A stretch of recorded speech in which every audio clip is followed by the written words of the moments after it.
And what's up, YouTube? Thanks for tuning this video. In this video, we're talking about whether or not RV parks are going to be inflation proof in the years to come. But first, make sure to like this video and subscribe so we get off to a good start. All right, so with the inflation and with the recession looming in 2023, we're all kind of concerned about investments, and in this video we're talking about RV parks and whether or not they're a good business. And if you're watching this, you're probably considering investing in an RV park, or maybe you're already in your journey. And thank you for tuning in. So I wanted to talk about the demand of RV parks and whether or not they will pan out well during a recession. So if you haven't noticed, inflation continues to rise. It's been rising for the last couple years, and it's getting more and more expensive to live in a regular area, in a regular apartment or studio or what have you. And a lot of people are getting laid off. The salaries from people's jobs are not paying as much as what rent is. And so we're seeing a trend where people are trying to downsize. People are living in smaller spaces, and that's quite common, really. So I think in general, if we're talking about RV parks, I think they are actually going to thrive during a recession. Now, I don't say that out of a bias because I have an RV park, but I do say it because I've noticed the demand, and I think the biggest demand is affordability. That's the biggest problem. So RV parks, if they're pitched right and if they cater to affordability and not so much tourism, they're going to do very well during a recession. Now, I made a video showing the difference between an RV park that's catered for affordability and an RV park that's catered for tourism or travel. You can watch that video above here. But I think the cheap way of living, the affordable RV park, is going to thrive during the recession. You're going to have a lot of people just looking for a cheap place to stay, and you'll be surprised that they find a cheap place and they just stay. They don't leave. So my RV park, I have 14 renters out there, and every single one is a long-term renter. Every single one is somebody that, they're a hospital worker, or they have a landscaping business, or, they're like a hairdresser, or just, blue collar jobs, really. And that's what the majority of my renters do. They're long-term renters, blue collar workers. They're just looking for a cheap place to live because there's nowhere to live that's cheap.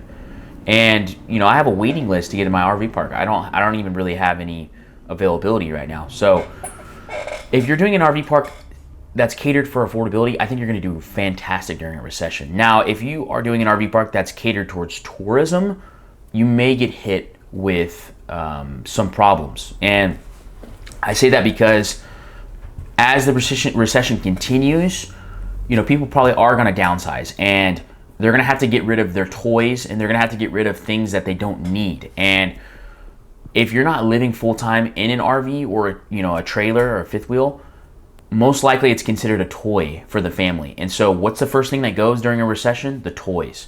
So the big trucks, the fifth wheels that you take out to the desert, all that stuff, it's got to go. And so that could hit travel RV parks a little bit. However, you also have to kind of take into consideration that could also kind of be you could take it the other way, in that, because people are pinching pennies more, they still want to travel, but maybe they travel domestically, and maybe they just take their RV and drive out of state.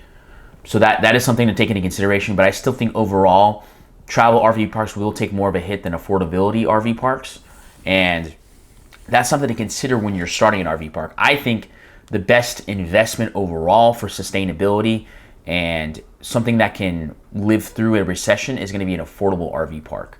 And I also think maybe mobile home parks and things of that nature where they're affordable are going to do best. But I think overall, if you come into whatever town or area or state that you're in and you provide affordability, you're probably going to do pretty well, because I think in the years to come, as this recession continues, we're going to deal with more people that are just looking for affordable options because it's just too expensive out here. So that's something to keep in mind. And also too, you have to take into consideration the generation, the baby boomers that are retiring. Their pensions are, you've heard it time and time again about people's pensions not being what they were promised, and people having to downsize, and having to change their lifestyle. Some even having to still keep working, but nonetheless, somebody maybe was planning to get a $4,000 a month pension, and they come to find out that it's only going to be $2,000 a month. And so with the $2,000 a month pension, you cannot afford to have a $1,500 mortgage. And so for that reason, a lot of people just, they already had a trailer, and they just say, hey, you know what, let's take our RV and let's just live in our RV, and we can travel around a little bit, and we'll live for cheap, for $500 a month, a third of the price. So long story short, I think RV parks are going to do well during a recession if they're the right type. If they're an affordable RV park, I think they're going to do fine. I think they're going to actually be one of the best performing assets because there's cash flow coming in, which is extremely important during a recession. I actually made a video about that as well, which you can watch above here, about the most important thing about RV parks, which is their cash flow. You can watch that above here. But it's going to have performing cash flow. It's going to cater to the everyday person. And also you have to take into consideration, in a recession, the people that lose their jobs are not I kind of like to use this analogy. It's not the guy delivering the milk. It's the guy telling the guy to deliver the milk that gets laid off. It's the white collar worker, the guy in the button up that gets laid off, the guy in the office that gets laid off, the guy driving the milk truck. The milk has got to get delivered regardless. So that guy keeps his job typically.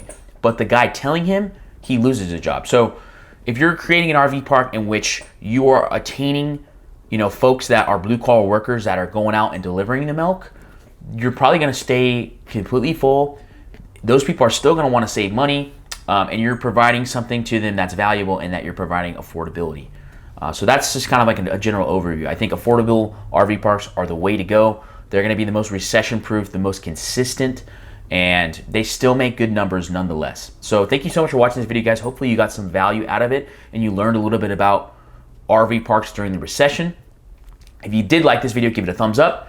If you want to see how I started my RV park from scratch, watch this video on this side here. If you want to see how much my RV park makes, watch this video on this side here.